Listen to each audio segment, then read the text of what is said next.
When the ship sank, one of the crewmen was trapped under a cannon on the lower gun deck, right where the water was pouring into the ship. And when the ship was excavated 333 years later, his body was found lying there, complete skeleton, still wearing the clothes that he died in.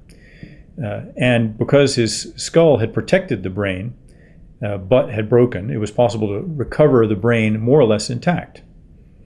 Your brain is mostly made out of fat and water, and what happens underwater is that it gradually turns into soap. And then once it's recovered from the water, it dries out and shrinks. And so that's why it's the size it is now. And it's very dry and brittle and porous.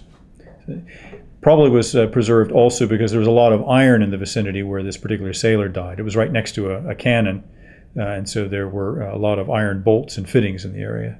And they've permeated all of the material that was found there. We didn't just find his brain, by the way. We also found his hair, he was blonde, and his fingernails. So he was actually in quite good condition. The brain's complete, all the component parts are there, but we really can't learn anything from it. There's no cell structure left, there's no DNA left. It's soap in the shape of a brain. And what we can mostly learn about this sailor, we learned from his clothes and his skeleton. We can tell he was probably in his 30s. He was about 163 centimeters tall, which was a little bit under average for the period. And he was reasonably attired like any common sailor would be, with a jacket, a wool jacket and trousers and stockings, and was wearing shoes. He was carrying a lot of pocket change.